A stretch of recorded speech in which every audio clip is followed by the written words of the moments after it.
Hi everyone, welcome to Byte and Beyond with Uday.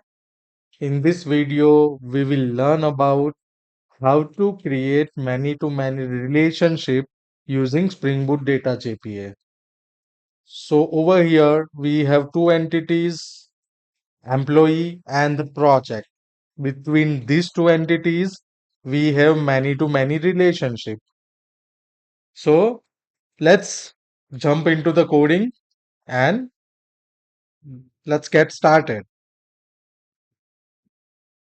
So here are the few checkpoints which I have prepared. So we will go through these checkpoints one by one in sequence, and this checkpoints will help us to create many-to-many relationship between employee and the project.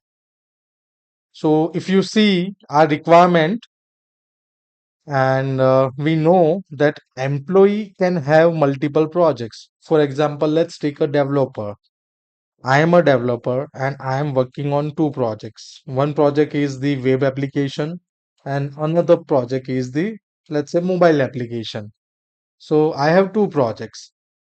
And if we see this situation from the project side, then project can have multiple employees because one project, let's take a web application project.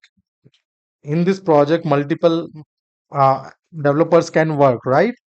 There are 5 members of team or 10 members of team, so one project can have multiple employees.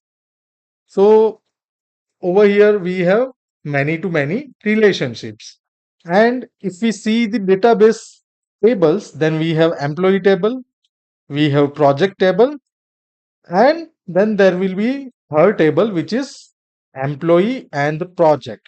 So if you see our slide, you can see employee table, and over here right hand side we have project table. And in order to link these two tables, in order to create many to many relationship between these two tables, we will require the third table, which is employee underscore project, that contains foreign keys or primary keys of the both of the tables. So over here if you see John Doe employee ID is 1. So John Doe is working on project ID 1 and 2. So it is website redesign and the mobile application. And then if you take Jen Smith, so you can see Jen Smith employee ID 2, over here also 2. But over here if you see Jen Smith is working on the website redesign, and the third one is the inventory system. If you see third, inventory system. So our table will look like this. So after our code changes, this is the tables which we are going to see in our MySQL application. All right, or MySQL Workbench application. So this is our database tables design. All right. So our first step would be create the project entity. So let me jump to the IDE, and let me open the project entity. So in this video, what I have done, I have already created the code and I will explain you step by step what you need to do and what I have done so far. All right. So as I mentioned, we need to create project entity. And over here, as I mentioned, as or we can see in the image as well, that we have two columns. One is the primary key ID, project ID, and another one is the project title. That's it. Pretty simple. So this one, the first one is the project ID. All right.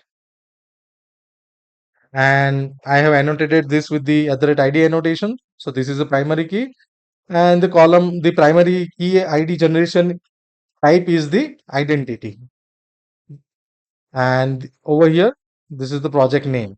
Instead of title, I have used project name over here. All right. That is it. Now, don't focus on this part.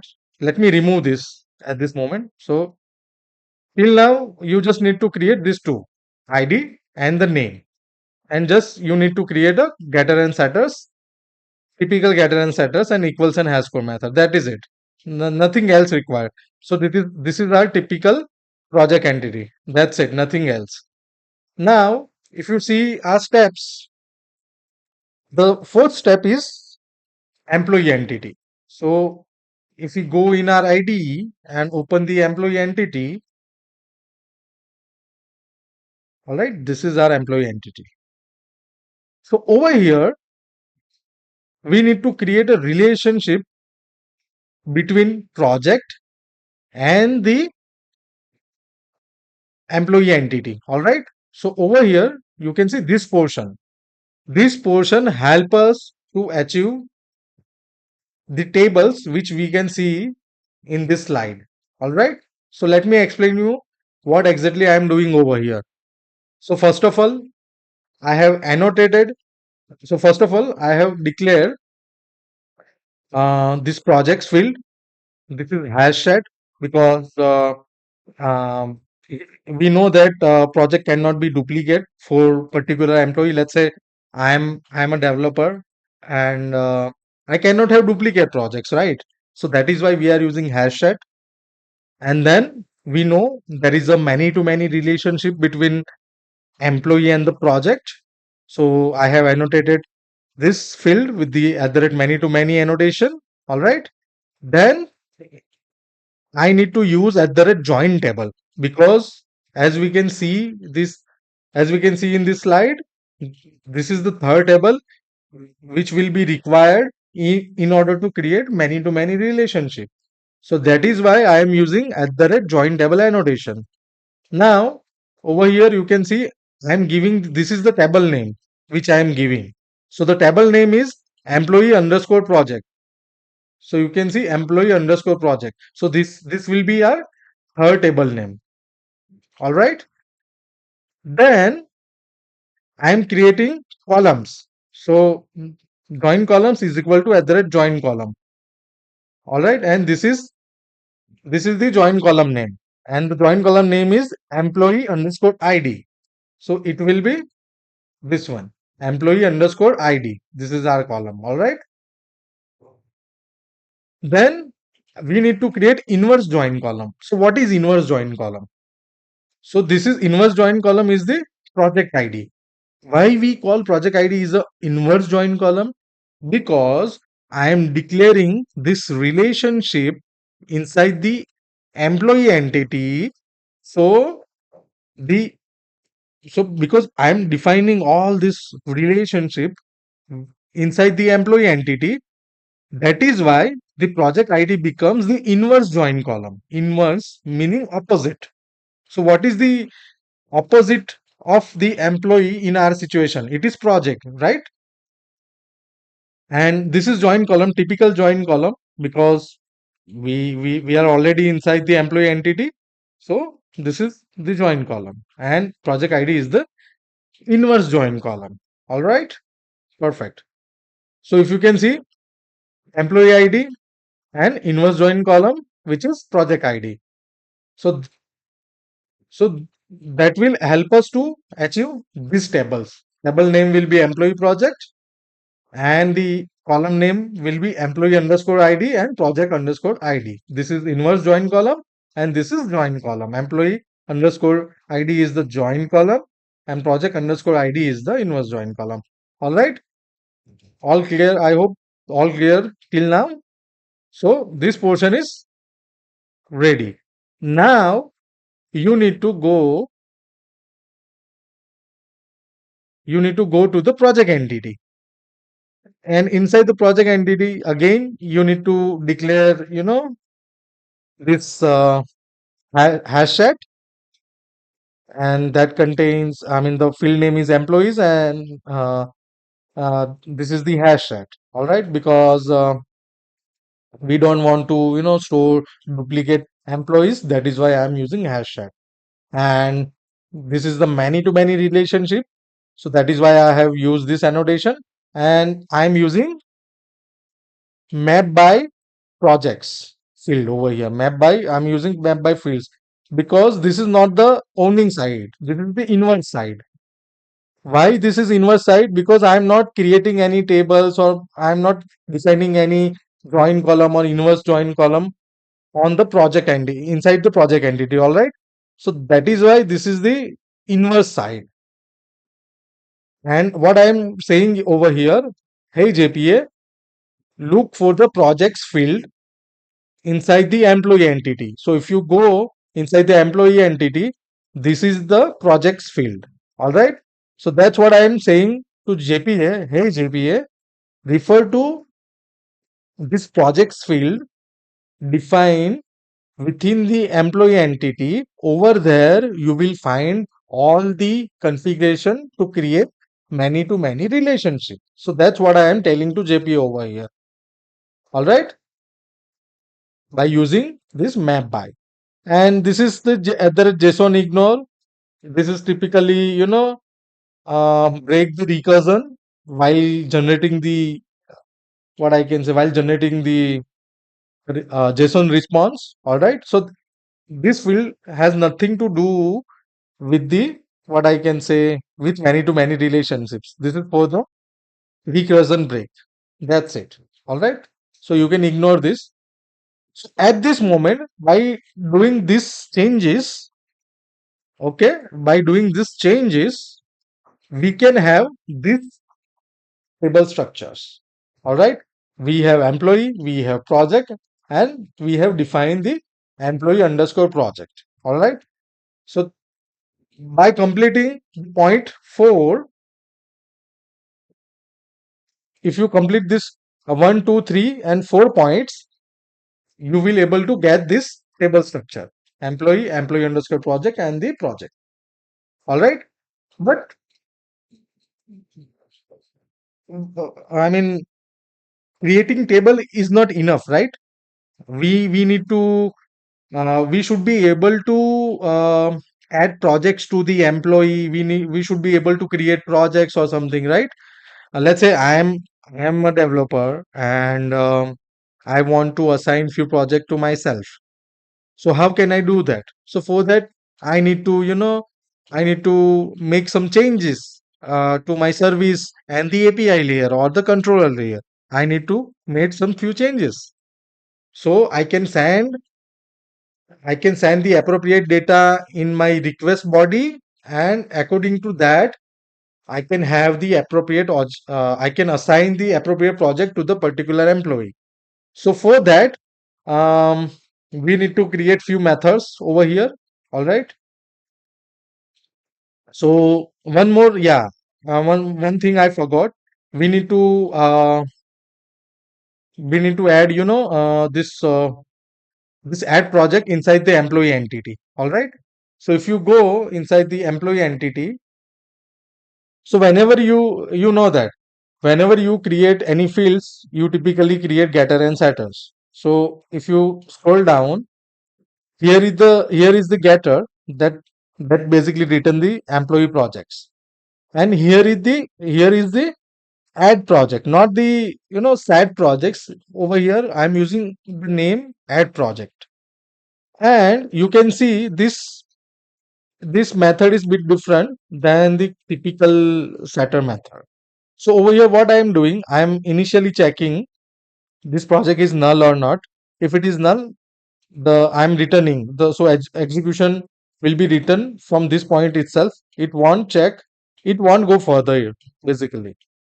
Then once, if let's say if project is not null, then I will add this project. I will add this project in my set. So this is the set which we have declared. So I am adding a project over here because set itself contain multiple projects. So I am adding the project inside the set. At the same time, I am adding the employee. This meaning employee. I am currently referring to this employee. So I am adding the employee to this project. So project get employee, add this. All right. So that's what I am doing over here. And if you go inside the project, okay, over here, um, uh, if you see, all right, if you see, we have employees, This is typical, this is typical getter and setter method. That's it. Nothing fancy over here. All right. Because this is not the owning side.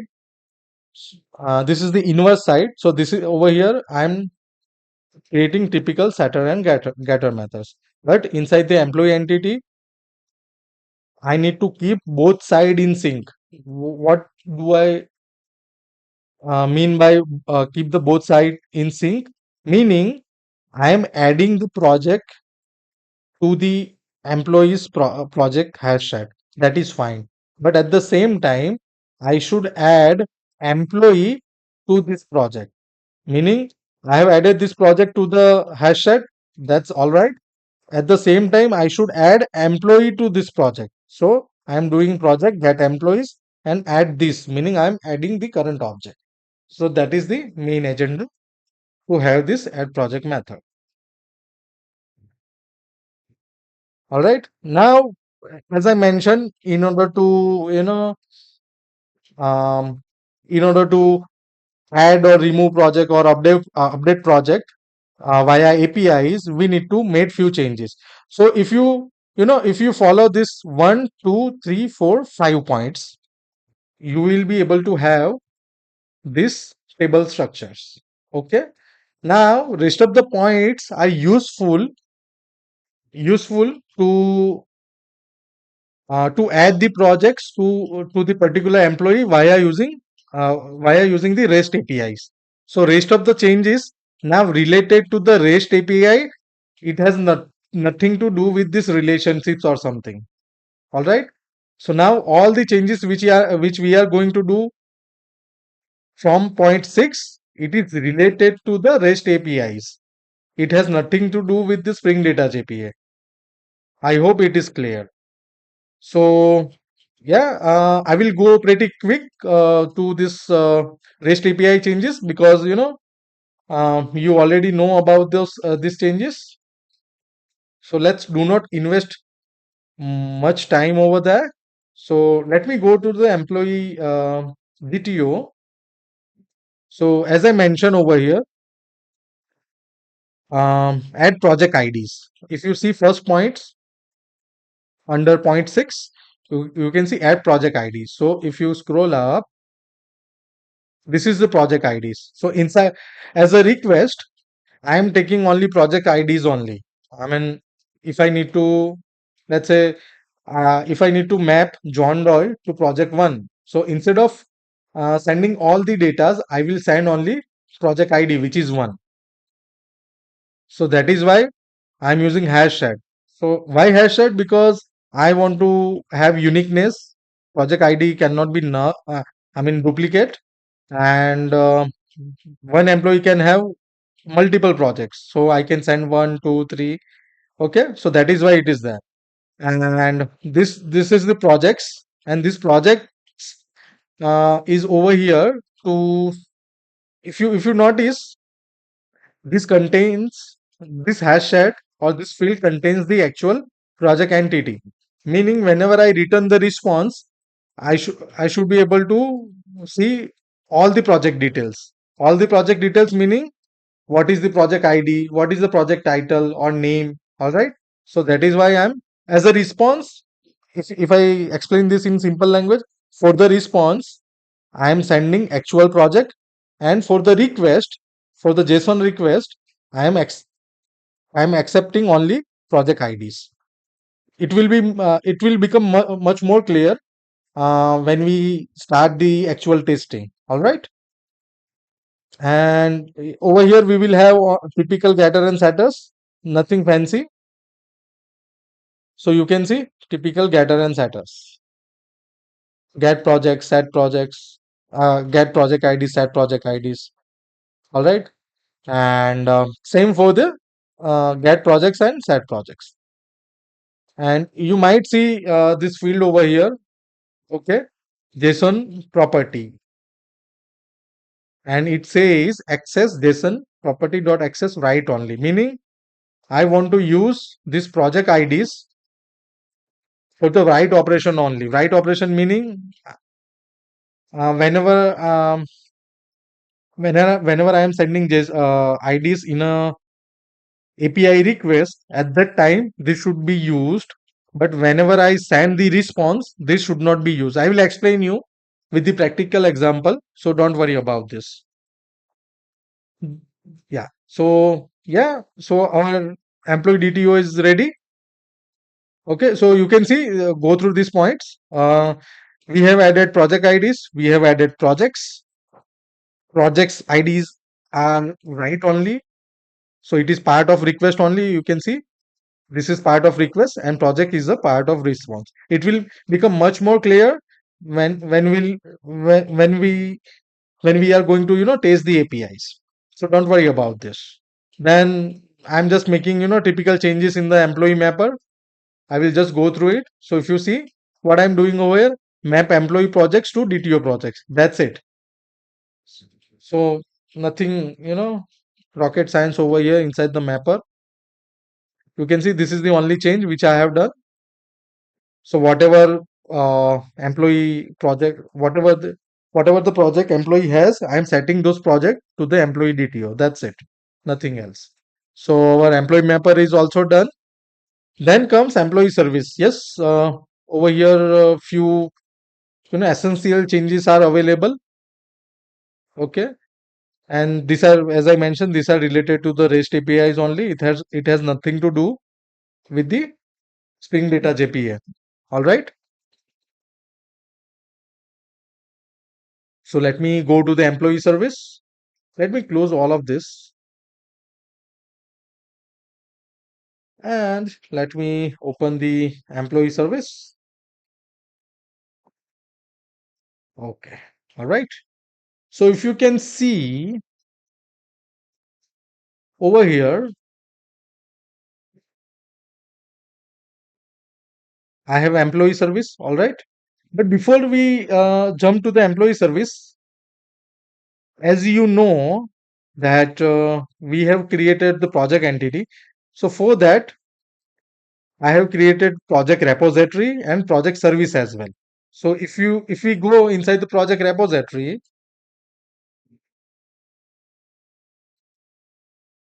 you can see this is typical project repository. And if I go inside the project service, let me show you the project service. It is typical project service, all right, that performs CRUD operation only. Nothing fancy over here. If you can see, it is using project repository and over here it is performing CRUD operation over the project.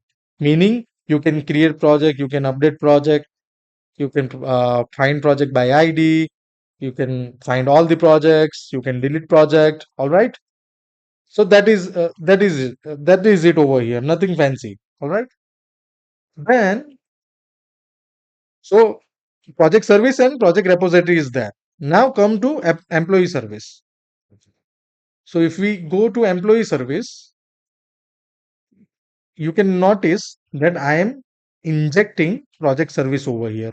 Why? I will explain you why. So you can see I am using constructor to inject this dependency project service. And as I mentioned, you are sending, project IDs inside the request. Let's say 1, 2, 3. All right. But you need to, fetch those projects in order to create a relationship between employee and entity. So that is why we need project service. So as you have seen, project service has this save, update, find by ID. All right. So that is why this project service will help us to get the project from the database. So that is why I'm injecting this project service. And at this point, you are might thinking, hey Uday, why are you using project service and not the project repository? So it is not a good idea to use project repository directly over here. It is a best practice that use the project service. Project service basically meant to have a communication between service to service layer, all right, because the project service entity is different than the employee employee service, so both entity has the different. So if I accessing, if I want to access the another entity, I should use that entity service layer instead of that entity's repository. So instead of using project repository, I am using project service. So this is the best practice. So that is why I'm using project service. And over here you can see I am receiving the employee DTO, and over here you can see I am converting this DTO to entity. And this is the interesting part. You can see the method name is map employee to projects. Map employee to projects. So if you go over here, let me explain you what exactly I am doing over here. So this is the employee DTO, and as you know, I am sending multiple project IDs, and it is part of hash set. So if you see over here, project ID is 1, 2, 3. All right, this is part of hash set. Just a moment. So I am streaming through that set, and what I am doing over here, I am using project service. All right, this one which we are injecting over here. So I am using project service, and I am using project service find by ID method. You can see this is the over here find by ID method. All right, and this find by ID basically help us to find the project with the ID. You can see ID, and this project repository is returning the particular project. So you can see what is the flow from the employee DTO. I am getting list of project IDs. I am streaming over through these IDs, and then what I am doing over here, I am using project service, and I am calling this find by ID, and as a output, find by ID basically return a project entity. Okay, so you can see project entity over here inside this gray area. And once I have project, I am basically using employee entity. Over here you can see employee entity, and I am adding that project to the employee. You can see I am calling this method project, and then add this project to the set of projects of employee. You can see set of projects of employee. At the same time, add this employee to this project. So this line is help us to adding the employee to this project. So if so if I reiterate to this code, stream through the IDs, use this ID to find project. Once you have project, add that project to the employee. That's it. Nothing else over here. All right. And once that is done, our employee has the appropriate project. I am saving this employee. All right. Same for the save and update. That's it. And nothing else has been changed. Everything else is remain as it is. And one more thing I would like to highlight over here, if you have noticed that I am not using any cascade types over here, because why I am not using cascade types or orphan removal over here, because you know why we use cascade type, because when we want to apply some actions on the child entity as well. So if I deleting the employee, I want to make sure that the address should also get deleted, right? The child entity should also get deleted. But in case of many to many relationship, we should not do that. Why? Why? Because if you see this slide, you can see these projects are connected or related with multiple employees. So let's assume that if I deleting John Doe and I have used cascade type remove, then it will try to delete these two projects, one and two. Because see, if you see, this John Doe is part of two projects, web design and mobile app. Now if I delete John Doe, it will JPA will try to delete these two projects as well. But these two projects are part of other employee as well. So if you see this website redesign.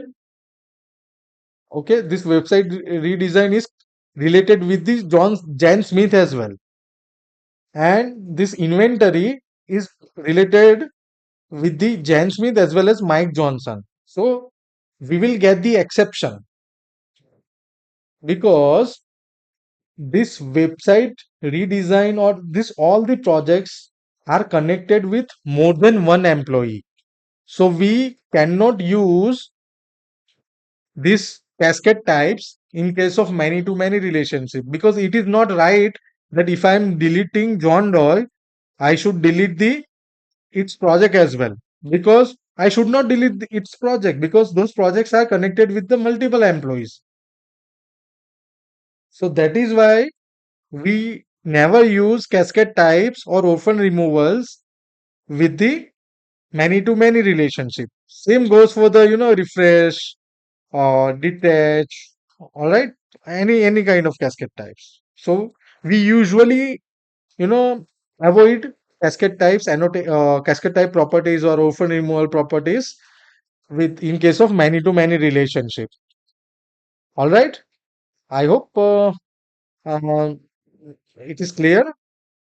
And once our employee service is ready, I have already explained this project repository and project service, and there is project controller. It typically performs a CRUD operation. All right, and now our API testing point comes. So let's test our APIs. So before we test our APIs, let me see if this table is there. No, it is not there. All right, perfect. That's what we needed. So let me start our application.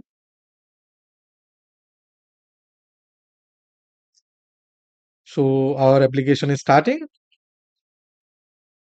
You can see lots of tables are getting created and altered. And you can see our application is up and running. Perfect. Now let me go to the MySQL workbench and let me see the database. Yes, we have the database. And let me set this database as default.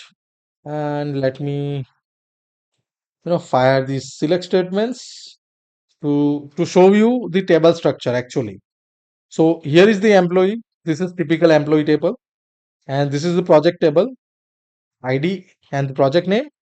And this is the third table which we were talking about, employee and employee underscore project. And it has two columns, employee underscore ID, project underscore ID. So now you can, relate this with this slide. We have employee table, we have project table, and we have employee underscore project table. And it has two columns, employee underscore ID and project underscore ID. All right. So as you can see, we don't have any project at this moment. So first of all, let's create few projects. So now you can understand why we have created project service and project controller, because I want to create few projects. Then only I will be able to add those projects to the particular employee. All right. So let me first create project A. Here is the API. All right. So let me show you the project controller quickly. It is over here nothing fancy. Typical CRUD operation for project entity. Here is the our API prefix, API v1 projects, and you can see rest of the APIs, post, put, get all, and delete. That's it. Nothing fancy over here. All right. So let me go to the Postman and create the project A. Perfect. Project A is created. You can see ID is 1. Now let me create another project, project B.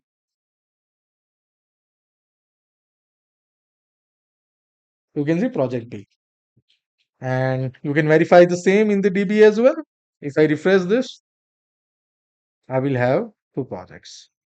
You can see project A and project B. Perfect. Now, project is ready. Projects are available in our system. Now, create employees. So here is the employee, what I can say, employee request body. And you can see these are the previous data of employee. This is employee details, this is ID card details, and this is address details. Our main focus should be on projects. So as I mentioned, inside the request body, I am not sending all the details. I am only sending project IDs, which is 1 and 2. So in our case, if you see this API, we have two projects, project A and B, and its ID is 1 and 2. You can see, so that's what I am sending over here, 1 and 2. And I am hitting this send button. Let's see what happens. It shows me 201 created, meaning employee is successfully created. Now let me use this get all employees API. You can see employee details, ID card, address, and now you can see in the response, instead of project IDs, I can see all the project details, which is ID and the project name. All right. So if you see the DTO, employee DTO, so that's what I was explaining to you. So this IDs is for the, what I can say, for the JSON request only. This is being used for the request only. All right. So if you can see our request, API request, you can see project IDs, and I am sending only IDs. So that is why we are using this project IDs, and this projects is for the response. So if you see our response inside this get all employees API, you can see we have projects. So this is our response. All right. I hope now it's clear. And one more thing, I was explaining to you why we were using this write only. So if you notice, or if you give attention, what I can say, let me slide this, and let me yeah, perfect. So if you notice, we don't have any project IDs in our response. Why? Because I'm telling the Spring Boot, hey Spring Boot, do not add project IDs inside the response. This project IDs is for the write only purpose. Whenever I am sending the IDs in the request body, so write those IDs to this project ID bus. But whenever I'm reading or I'm preparing this employee DTO, do not do not add this project IDs during write operation. So that is why we don't see project IDs over here, and we can see only projects. You can see only projects. But what happen if I remove this? What happen if I remove this? Let me comment out and restart my application.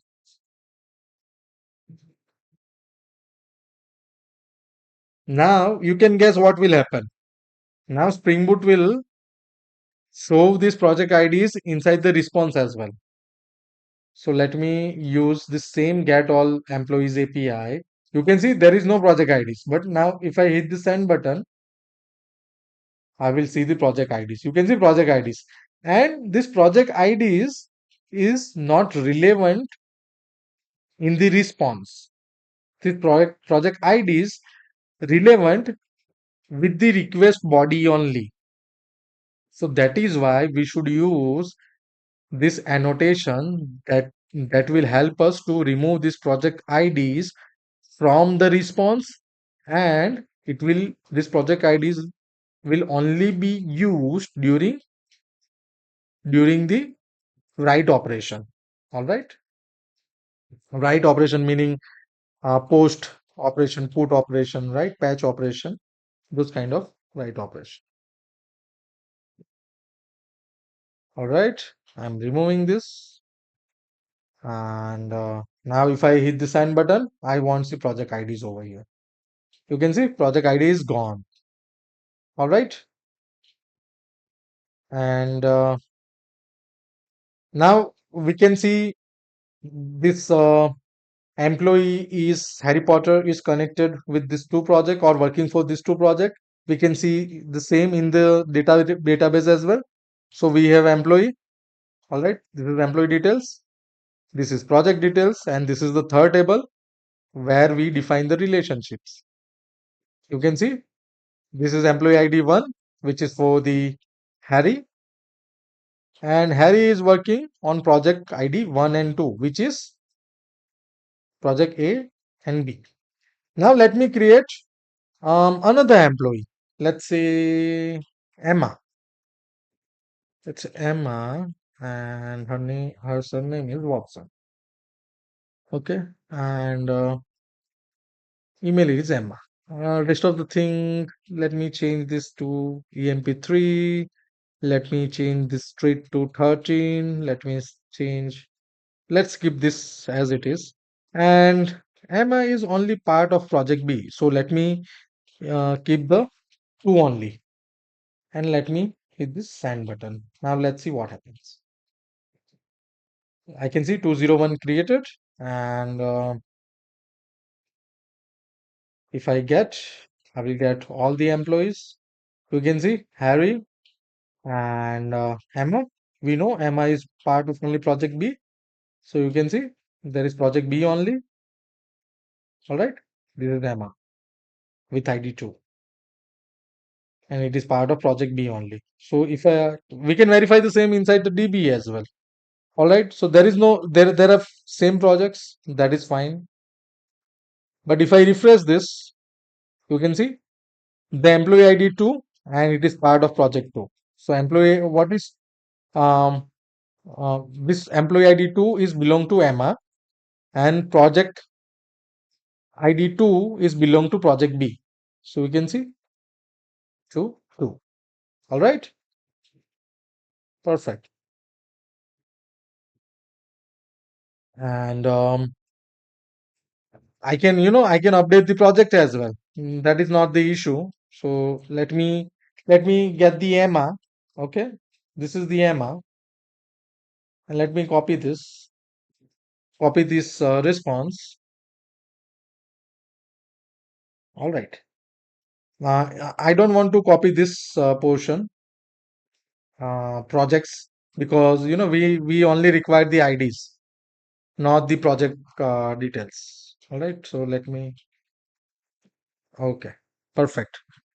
So you can see till now MI is part of. Okay. Let if I use this API get employee by ID, you can see you can see MI is only part of project B. Now let me add this Emma to project 1 as well. So I am adding one ID over here, and rest of the things remain same, no changes. Of course, if I want to, I can change. For example, let's say salary to 9. This is to, instead of 2028, let's say 2027. Instead of 14, let's say 18. All right. And as you know, till now, MI is the only part of project 2. So I have added project 1 as well. So let me hit the send button and see what happens. Okay. Why I'm getting this? Because I haven't changed the ID.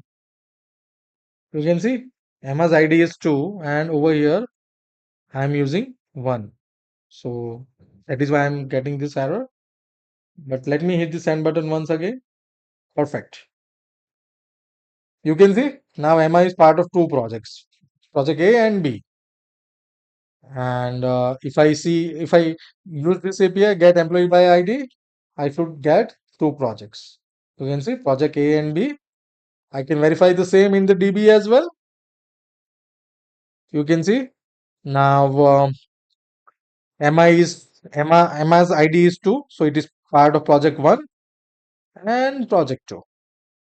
All right, and yeah, so that's how this many to many relationship works. And you can see, as I mentioned, if I delete this, let's say if I am deleting Harry, then it should not delete these two projects. Even though it is part of two projects, it should not delete these two projects, project 1 and project 2. Why? Because these same projects this project A and B is belongs to the MI as well. So I cannot delete